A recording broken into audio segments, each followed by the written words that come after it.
Hola, hola, ¿qué tal? ¿Cómo están? Nuevamente bienvenidos a un taller más de Conocer a Jesús con peras y manzanas con su servidor JC Mendoza. Es taller de apologética católica donde estamos aprendiendo a fundamentar nuestra fe. Me da mucho gusto verlos.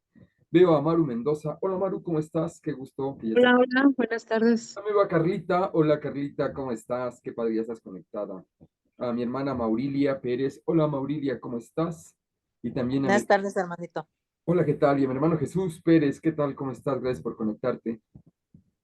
Y también veo a nuestra hermanita Nelly Morales. Pues vamos a continuar con ese trabajo que hemos venido llevando a cabo de apologética con peras y manzanas, como le hemos estado llamando. Voy a compartir. Si ya en este momento se alcanza a percibir y y para que continuemos. No sé si aquí ya se ve. Sí, ¿verdad? Muy bien. Bueno, pues estamos en el taller de Conocer a Jesús con su servidor JC Mendoza. Recuerden que el taller, la intención es conocer a Jesús para amarlo, al amarlo comprenderlo, al comprenderlo vivirlo y al vivirlo transmitirlo. El día de hoy es muy interesante el tema que vamos a hablar precisamente con peras y manzanas, que dijimos que es un taller de apologética y le pusimos con peras y manzanas dando a entender lo más sencillo posible. Y es que el tema de hoy es muy amplio, de mucho, de mucha profundidad, que es la doctrina del purgatorio. Ahora que lo estuve yo analizando, créeme que es muy extenso, pero bueno, como lo hemos dicho, lo vamos a tratar de platicar lo más sencillo posible con peras y manzanas. Y además, es continuidad, es decir, viene siendo la secuencia de todo lo que hemos venido avanzando. Veo ya también conectada a mi hermanita Virginia Poblano. Hola Virginia, qué padre que ya te conectas. Y mi hermanita Leti. Hola Leti, gracias por conectarte. Bueno, pues vamos a continuar con el trabajo entonces. A mi hermano Rubén Basurto también, sí es verdad. Y vamos a continuar con nuestro taller y ahora es el tema de el purgatorio. Insisto, es un tema muy amplio, pero lo vamos a ver lo más sencillo posible. Y es que mira, en este tema, como siempre, vamos a fortalecer nuestra fe, la doctrina de la iglesia y vamos a conocer y experimentar en gran medida la infinita misericordia de Dios por el ser humano, por el hombre. Y es que, como lo hemos dicho, es un taller de apologética católica. Vamos a presentar el porqué del rechazo de los protestantes por la doctrina del purgatorio, ya que es muy recurrente este tema en los protestantes, para intentar desacreditar a la Iglesia de Cristo, a la Iglesia que Cristo fundó, la Iglesia católica, buscando poner en duda la doctrina enseñada por los apóstoles. Y bueno, naturalmente, como los protestantes optaron por interpretar la Sagrada Escritura libremente y además de manera literalista, por un lado se quedan muy cortos en la comprensión de la doctrina y por otro lado se tropiezan mucho en el texto bíblico. Pero vamos a tratar de irlo analizando y checando con peras y manzanas. Veo ya también a mi hermanita Guadalupe Lara. Hola, qué padre, ya estás aquí con nosotros conectada. Y a Esmeralda Aguilar, qué padre que también ya estamos. Muy bien, pues entonces empezamos con este tema. Mira, no olvidando que la iglesia de Cristo, es decir, el cuerpo de Cristo, que es la iglesia, no solamente se limita a las personas que estamos en este momento temporalmente habitando la tierra. A esta iglesia le llaman la iglesia peregrina, la iglesia militante, ¿te acuerdas? Lo veíamos sesiones atrás. La doctrina apostólica, los apóstoles siempre han enseñado y hablado de los santos, que ya están en la iglesia triunfante, es decir, los que ya murieron y están en la presencia de Dios, lo que llamamos el cielo. A ellos le llamamos la iglesia triunfante. Todos formamos parte del cuerpo de Cristo. Y los que mueren en la gracia y en la amistad de Dios, pero imperfectamente purificados, aunque están seguros de su eterna salvación, sufren después de su muerte una purificación a fin de obtener la santidad necesaria para entrar en la alegría del cielo. A esto le llamamos la iglesia purgante. Esto está en el catecismo de la iglesia católica en el numeral 1030 para que lo apuntes y así literalmente dice. Son las personas que mueren en la gracia y en la amistad de Dios, pero imperfectamente purificados. Aunque están seguros de su eterna salvación, solamente que sufren después de su muerte una purificación. Así que hoy platicaremos de este momento de purificación que llamamos purgatorio, y como lo hemos dicho, con peras y manzanas. No olvidando que la metodología es la siguiente. Hablamos de la razón protestante, que es lo que te va a decir un hermano que optó por separarse de la iglesia que Cristo fundó. Desde la Reforma Protestante optaron por separarse de la iglesia de Cristo. Y lo que fundamenta la iglesia de Cristo, es decir, la iglesia católica. La primera pregunta que te van a hacer siempre es la primera, es esta. ¿Dónde dice en la Biblia la palabra purgatorio? ¿Dónde dice en la Biblia la palabra purgatorio? Y bueno, ya empezamos mal. Pues como hemos dicho, los protestantes, al ser literalistas, quieren que la Biblia diga las cosas como ellos quieren y no solo evidencian su ignorancia, se les descubre. ¿Por qué? ¿O por qué se les descubre cuando un hermano separado inmediatamente denota su ignorancia? Bueno, se les descubre porque lo primero que preguntan ante una diferencia de interpretación es ¿dónde dice eso en la Biblia? Y eso lo vas a notar mucho. Ahora bien, para empezar y para que no te desgastes, la palabra purgatorio no la vas a encontrar en la Biblia, ¿eh? No la vas a encontrar. Pero no automáticamente quiere decir que ello no exista o sea falso. Vamos a poner dos ejemplos. El primero, la palabra Trinidad. La palabra Trinidad tampoco existe en la Biblia. Y si se cambian los papeles y un hermano protestante me habla de la Trinidad, yo le respondería, a ver, dime dónde dice en la Biblia la palabra Trinidad. No va a estar. Te vas a morir ahí y no la vas a encontrar. La palabra Trinidad no se encuentra en la Biblia. Y ello no quiere decir que Dios no sea uno y trino. ¿Sí me explico? Más bien, es como pensar que no existía el cáncer antes de Hipócrates en el siglo V, porque antes no se mencionaba como enfermedad. Bueno, no, siempre ha existido, pero no se mencionaba como tal. Bueno, lo que Cristo enseñó y la iglesia transmite es la doctrina del purgatorio, que al igual que la Trinidad, no está en un pasaje o en una sola palabra, sino en el plan de Dios y forma parte de toda la historia de la salvación. Así entonces, no vamos a hablar de la palabra purgatorio, vamos a hablar de la doctrina del purgatorio y cómo se ha venido enseñando a través del tiempo. Y esto es donde les digo rápidamente, los hermanos se tropiezan porque se limitan y cuando ya no tienen argumentos, no, dime dónde está la palabra y si no está, no lo creo. Vamos a conocer entonces la doctrina del purgatorio. Mira, en el numeral 1031, igual del Catecismo de la Iglesia Católica, la Iglesia llama purgatorio a esta purificación final de los elegidos, que es completamente distinta del castigo de los condenados. No es que estemos hablando del castigo de los condenados o infierno como lo conocemos, sino de un lugar de purificación o un momento de purificación más que de un lugar, un estado de purificación. La Iglesia ha formulado la doctrina de la fe relativa al purgatorio, sobre todo en los concilios de Florencia del 1304 y de Trento del 1580. Y también lo vamos a platicar al final, no porque antes no existiera, como le estábamos diciendo, no porque no se hable de cáncer o la palabra cáncer no existía antes de Hipócrates, no quiere decir que no existía. Siempre la iglesia lo ha transmitido, pero como lo hemos dicho en lecciones anteriores, en talleres anteriores, se hace dogma, se habla en los concilios cuando alguien o algún grupo de personas empiezan a tratar de hacer dudar de esa doctrina. De las doctrinas que nunca hemos dudado, no hay ni necesidad de hacerlas dogma porque siempre han existido y no se duda de ellas. Y más bien se hace dogma no porque se duden de ellas, sino para fortalecer su comprensión en cuanto a la doctrina de Cristo. Muy bien, pues vámonos hacia allá. Razón protestante. Eso es falso del purgatorio. Los muertos son olvidados, ya nada saben, dice Eclesiastés 9:5, el cual expresa, porque los que viven saben que han de morir, pero los muertos nada saben, ni tienen más paga, porque su memoria es puesta en el olvido. Y esta percepción, esta doctrina que efectivamente enseñan los protestantes, hay que tener mucho cuidado, porque para el pastor protestante, si su mamá se murió hoy, ya automáticamente, adiós, olvídala, o está en el cielo, está en el infierno, desde su perspectiva. Así es que, miren, vamos a hablar del fundamento de la iglesia de Cristo.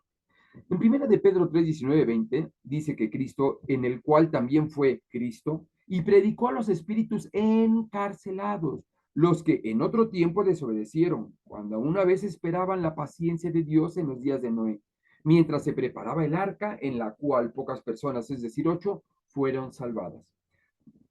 La doctrina nos enseña que Cristo precisamente fue también a predicarle a los espíritus encarcelados.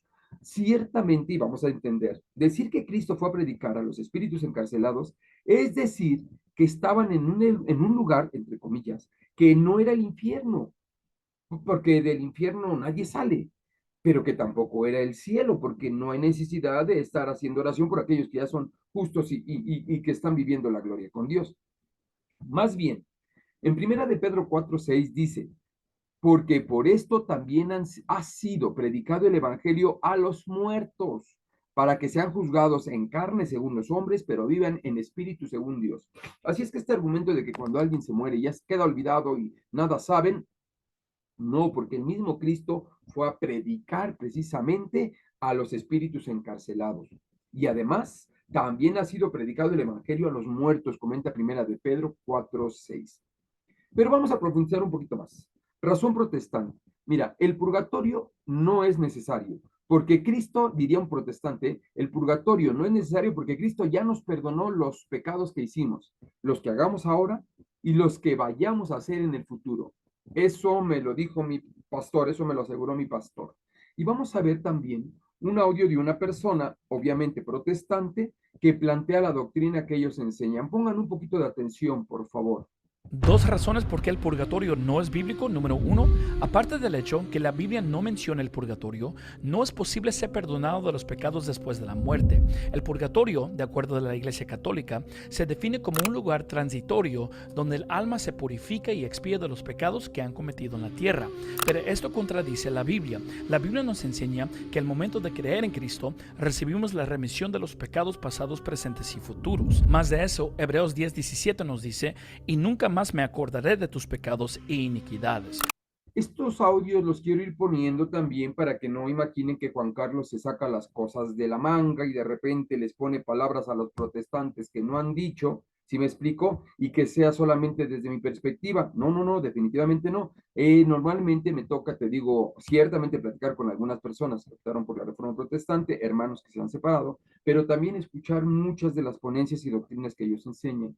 Y en el criterio de lo que acabamos de escuchar, ¿cuál es el fundamento de la Iglesia de Cristo, la Iglesia Católica? Mira, los protestantes predican una doctrina totalmente contraria a la doctrina de la Iglesia de Cristo, a la doctrina de la Iglesia que Cristo fundó. Por eso yo te voy a invitar a que tengas cuidado, que no lo tomes tan a la ligera. No supongas que de repente te pones a platicar con un protestante. Bueno, no, porque créemelo, estamos hablando de dos cosas totalmente diferentes, doctrinas totalmente diferentes. Ellos sustentan sus doctrinas en sus propias malas interpretaciones y tienen una perspectiva de Cristo, del pecado, de la muerte, del cielo, del infierno, bueno, en fin, etcétera, muy humanizadas, que se apartan ellos mismos de la infinita misericordia de Dios.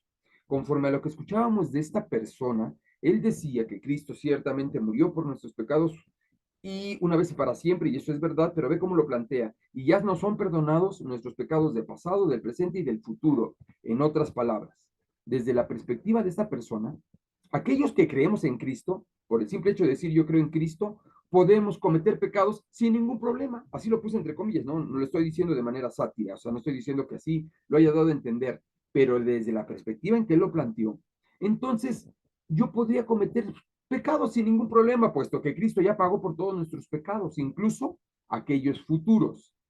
Y esto es un claro ejemplo de una mala interpretación bíblica. Mira, la Iglesia de Cristo, la Iglesia Católica, enseña ciertamente que Cristo murió por todos nuestros pecados, pero los que mueren en la gracia y en la amistad de Dios, pero imperfectamente purificados, aunque están seguros de su eterna salvación, claro, Cristo ya nos redimió, aunque están seguros de su eterna salvación, sufren después de su muerte una purificación a fin de obtener la santidad necesaria para entrar en la alegría del cielo. Esto lo dice el Catecismo de la Iglesia Católica en el 1030 para que lo anotes.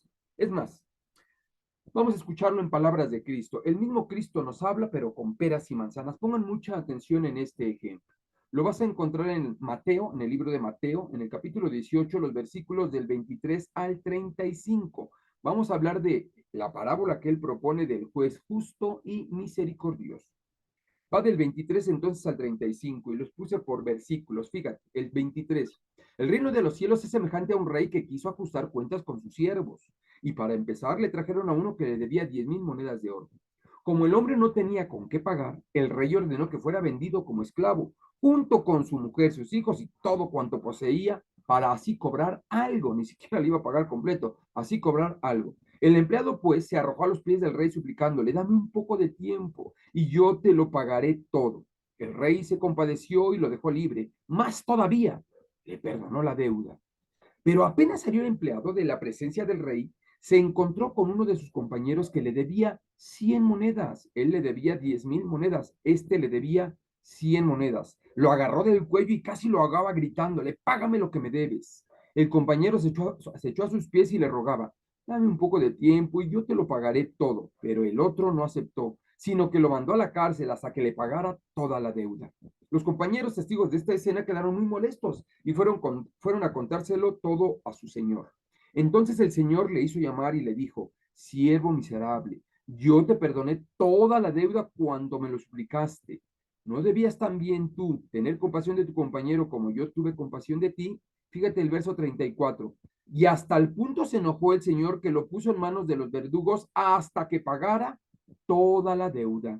Y Jesús añadió, fíjate, lo mismo hará, esto no es que Dios suponga, ¿qué tengo que interpretar? O sea, ¿qué quiere decir el texto bíblico? No, palabras de Cristo. Lo mismo hará mi Padre con ustedes, a no ser que cada uno perdone de corazón a su hermano.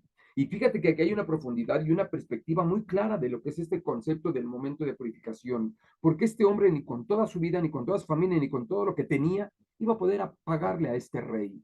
Y cuando se puso a los pies de él, cuando se arrojó a sus pies para suplicarle, fíjate lo que sucedió.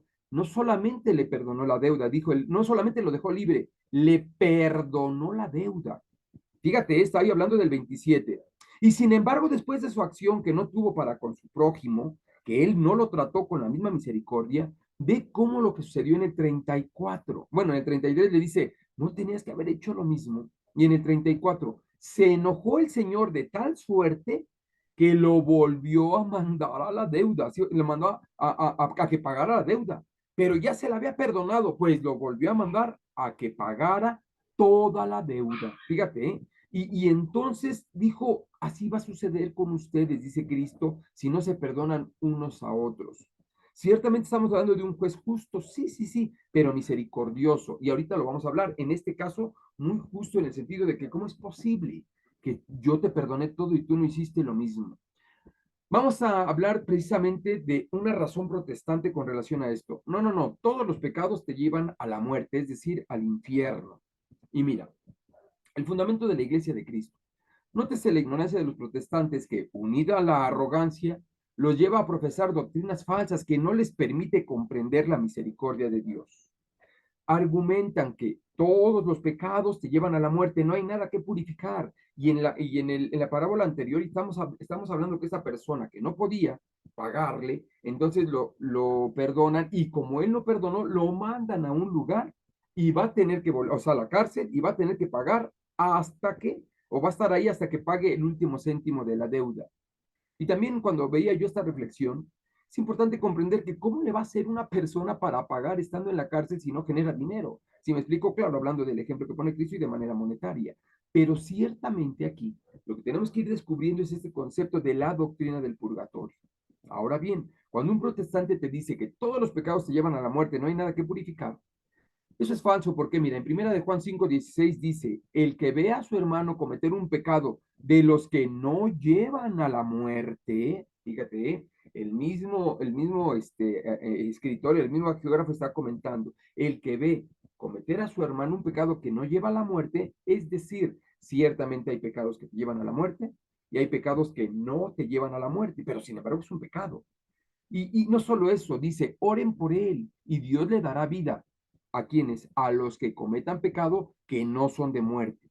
Pero hay un pecado que es de muerte, por el cual no digo que pidan, porque aunque pidas, ese ya es de muerte eterna. O sea, la doctrina del purgatorio y en general la doctrina de la iglesia nos está enseñando cómo efectivamente si hay alguien que tiene alguna situación y que cometió un pecado que no lo lleva a la muerte eterna, podemos orar por él, podemos intervenir por él, podemos interceder por él. De nada sirve interceder o elevar una oración por alguien que en su vida siempre optó por no Dios y en su vida siempre rechazó a Dios y que por él mismo, él eligió no Dios y estará no sé, fuera del alcance de la misericordia de Dios. Y como comenta, esos pecados que son de muerte, pues no tendría mucho caso por qué orar por ellos porque ya no hay forma de. La iglesia de Cristo enseña que hay pecados que no llevan a la muerte eterna y podemos orar para que tengan vida. Juan, 1 de Juan 5:16. Los pecados que no llevan a la muerte son purificados en el purgatorio. También esto es muy importante comprenderlo. Razón protestante, ok. A ver, entonces muéstrame citas donde se hable de la doctrina del purgatorio, si es que existe. Va de nuevo, mira, fundamento de la Iglesia de Cristo. Para este momento, entonces, ya comprendimos que estamos hablando de la doctrina del purgatorio, no de la palabra purgatorio, porque la palabra purgatorio no la vas a encontrar. Estamos hablando de la doctrina del purgatorio, y no si literalmente está escrita la palabra. Pero vamos a mostrar citas que hacen referencia a ello. Para que no apuntes todas, yo te recomiendo que al ratito que suba el video y lo veas, en esta parte lo pauses y entonces ya podrás poner cada una de ellas. En cada una de estas citas, precisamente, se hace referencia a un lugar de purificación, a un lugar de ardor, a un abismo, a un lugar donde las almas piden clamor a Dios, a un lugar donde claramente se expresa que Dios hace subir o descender y ascender las almas. A los que cumplían la voluntad de Dios y se olvidaban de él, se ganaban este lugar, por así decirlo, al lugar de purificación en Isaías 48, 9, 10.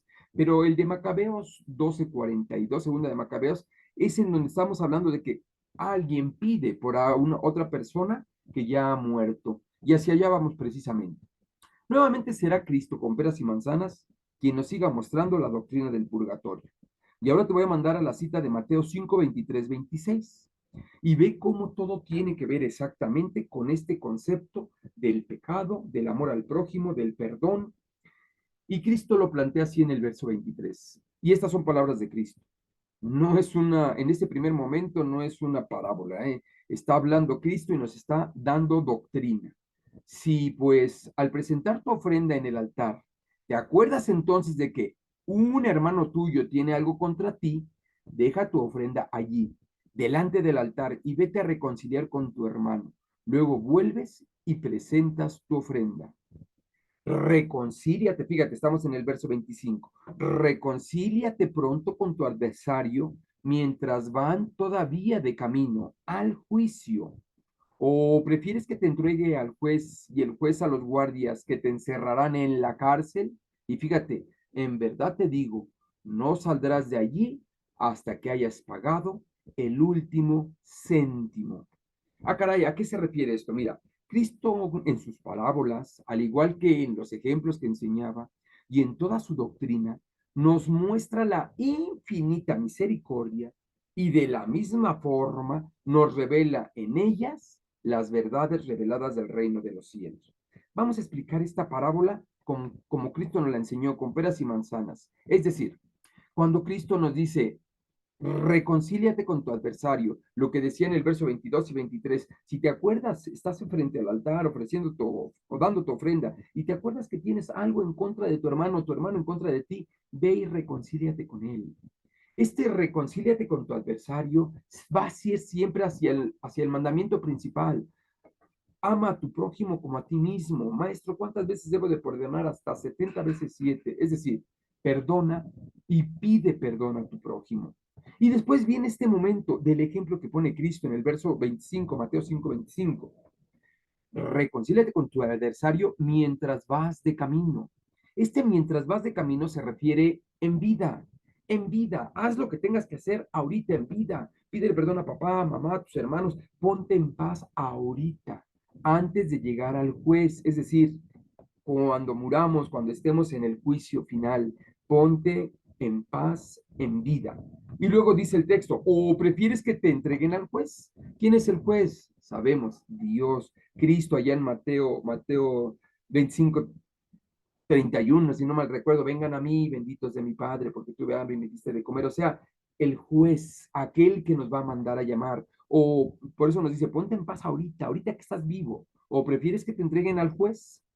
Y que te encierre en la cárcel. Es decir, el purgatorio no es un infierno. ¿Por qué? Porque del infierno nadie sale. Si me explico, por eso decía el verso de Juan, primera de Juan, no tiene caso que ores por las personas que están en el infierno, porque de ahí nadie va a salir. Y al cielo no entra nada manchado, dice Apocalipsis 21, 27. Así es que entonces dice el texto del que estamos hablando, si no te pones en paz con tu hermano, Prefieres que te lleven al juez, es decir, cuando estés en el juicio final frente a Dios, y te encerrarán en la cárcel. Y luego dice, te aseguro, si Cristo dice la palabra te aseguro, no lo dudes, así es, te aseguro, no saldrás de ahí hasta que, espérame, no saldrás de ahí hasta que hayas pagado el último centavo. Es decir, y si yo pago el último centavo, así saldrás de ahí. Y por eso hacíamos mención de que es importante, como lo decía en el texto anterior y Macabeos, que ahorita vamos hacia allá, el por qué nosotros estamos intercediendo por nuestros familiares, porque ellos, estando en la cárcel, no pueden trabajar para generar y poder liquidar, por así decirlo. Por eso es muy importante la intercesión de los santos, de la iglesia peregrina, de la iglesia purgante y de la iglesia triunfante, como lo veíamos hace 8 días. Así es que entonces, del infierno nadie sale. Y aquí Cristo dice, no vas a salir de ahí hasta que hayas pagado el último centavo. Es decir, y si lo pago, entonces si estamos de acuerdo que estaré para la vida eterna. Y además, como decía el Catecismo de la Iglesia Católica, son todas estas almas que murieron en la gracia de Cristo, pero que hay que purificar algunas cosas, que tienen la vida eterna, pero no puede entrar nada manchado al cielo. Por eso estarán ahí o estaremos ahí hasta que hayamos pagado el último centavo. Y cuando pagues el último centavo, ¿saldrá? La respuesta es sí. Y aquí ahora sí vemos un gran ejemplo, porque el purgatorio no es otra cosa sino la manifestación de la misericordia de Dios, porque Dios es justo y es verdad. Tanto a la persona que no perdonó a su prójimo lo volvió a traer y tuvo que estar ahí hasta que pagara su deuda, como en este momento que el que no se pone en paz con su hermano en el camino, bueno, pues tendrá que estar ahí, porque es justo, pero también es misericordioso, hasta que hayas pagado tu deuda. Y por eso clamamos tú y yo a su misericordia. Así que el purgatorio es gracias a la infinita misericordia de amor de Dios por nosotros. Vamos a empezar acercándonos a nuestra conclusión, que es un poquito larga. Mira, el purgatorio no es un invento de la iglesia, sino que fue profesado desde el principio del cristianismo. ¿Por qué? Porque fue enseñado por el mismo Jesús. Esto que yo te estoy platicando, que ahorita fue en general, acuérdate que es peras y manzanas, lo más sencillo posible, pero es muy amplio el tema del purgatorio. Créeme que me fui de espaldas con tantísima información que tengo. Estaría genial algún día poder profundizar en ello, porque es vivir en plenitud en la tierra la hermosa y gran misericordia de Dios. Ahora bien, los padres de la iglesia, es decir, los primeros cristianos como Orígenes, Clemente de Alejandría, San Agustín, San Ambrosio, Tertuliano, San Juan Crisóstomo, ya entre los siglos I, II y III, defendían la existencia del purgatorio. Ciertamente es en el concilio de Florencia y de Trento, Constantinopla, no, sí creo de Trento, en donde dijimos hace ratito que efectivamente ahí ya la iglesia lo hace un dogma por las ideas y doctrinas que se están acercando, pero desde siempre se ha enseñado y se ha transmitido la doctrina del purgatorio. Bueno, es más, de hecho es una doctrina judía que la profesaban los judíos desde antes del tiempo de Cristo. En el texto de Segunda de Macabeos del 12 al 40, 12:43 nos habla de cómo se hace un sacrificio por aquellos que han muerto. Aquí la pregunta sería, ¿y para qué querrás hacer tú un sacrificio por alguien que ya se murió? Si de acuerdo a la doctrina protestante, si ya se murió está en el infierno. Entonces, aunque ores por quien ores, no va a salir nunca. Y en el cielo no entra nada manchado. Entonces, aunque ores y hagas lo que hagas, no tiene caso porque ellos ya están totalmente purificados, limpios, perfectos. ¿Sí me explico? Y la doctrina en la historia de la salvación siempre ha enseñado la intercesión. Y Cristo siempre nos lo ha mostrado. Ahora, ya dijimos que del infierno no pueden pedir que se salen porque de ahí ya no se sale. O sea, es decir, ya no podemos pedir por las personas que suponemos están en el infierno, pedir que se salven porque de ahí ya nadie sale. Y los que están en el cielo ya no porque están salvados. Así entonces, siempre la iglesia cristiana, la iglesia de Cristo, la iglesia católica, ha enseñado esta doctrina y no es tanto que se enseñe, el mismo Cristo nos mostró ello. Por su parte, San Pablo, en la primera carta a los Corintios 3:11, habla del momento del juicio particular, cuando nos presentemos ante Dios para ser juzgados por nuestras obras, y habla de que las obras de cada uno pasarán por el fuego para saber si son buenas. Dice que si la obra de uno resiste el fuego, recibirá la recompensa. es decir, que iremos al cielo. Pero si la obra no resiste, sí se salvará, pero deberá pasar por el fuego más tiempo. O sea, que aquellos que construyeron sus obras sobre el oro y las piedras preciosas de Dios pasarán al cielo. Los santos que sabemos que ellos por su vida digna y por su entregar su vida a Dios, ciertamente nosotros en la doctrina creemos que ellos gozan plenamente de la presencia del Señor. Pero aquellos que hemos construido nuestra casa en paja o en, dice Cristo, en la arena y cosas así, hay que pasar por el fuego. Dice, pero los que hicieron su casa de paja, al pasar por el fuego se quemará, por lo que tendrán que sufrir el fuego para salvarse. No malentender. Ese fuego es purificador de los que mueren en la gracia, es decir, el purgatorio, a diferencia del fuego eterno, que es un fuego que consume. ¿Se me explicó? Que es el infierno. Nosotros estamos creyendo en esta infinita misericordia de Dios porque sabemos que Cristo ciertamente ya dio su vida por mí y me redimió en la cruz con su sangre, pero yo sigo haciendo el mal que no quiero y no hago el bien que quiero.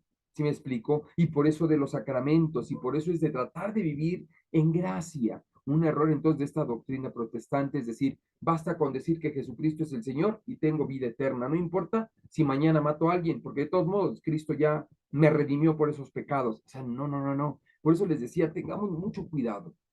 No sé en qué Dios misericordioso crean los protestantes, pero finalmente, y lo debo presentar con toda claridad, los protestantes predican una doctrina totalmente contraria a la doctrina de la Iglesia de Cristo, a la doctrina de la Iglesia Católica. Por eso, hermanos, no tomemos a juego el decir, ah, sí, fulanito se hizo protestante, ah, sí, es lo mismo ser evangélico o como se hacen llamar hoy en día cristianos, o sea, es lo mismo allá y acá es lo mismo. No, Cristo fue muy claro y yo los invito a que profundicemos en las verdades de nuestra fe. ¿Por qué no es lo mismo?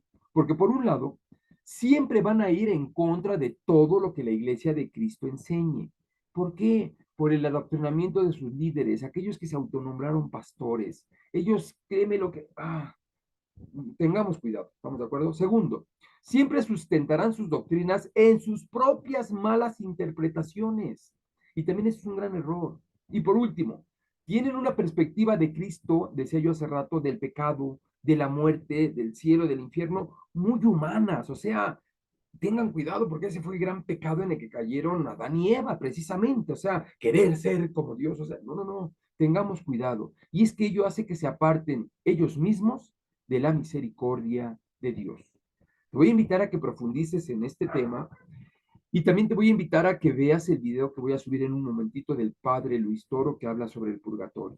Y hoy en especial, como trabajo en casa, te voy a pedir que ores por todos tus familiares, por todos los familiares difuntos, para que la misericordia de Dios los acompañe en donde estén y sea la misericordia aquella que los inunde y tú y yo elevar las plegarias. ¿Para qué? Para que como iglesia, como cuerpo de Cristo, nosotros pidamos por la iglesia purgante, por todas las ánimas del purgatorio y por todas las personas que han estado en nuestro corazón, en la vida presente, los que ya murieron, para que Dios siempre nos vea y nos, de alguna manera, siempre vea en nosotros aquellas buenas obras que pudimos y que hicimos con tanto cariño, pero que nos sabemos limitados y pecadores y que sabemos que es por la infinita misericordia y el amor de Dios que queremos algún día, si Él lo permite, estar en su presencia. Este es el taller entonces de conocer a Jesús con peras y manzanas en este grande y profundo tema que es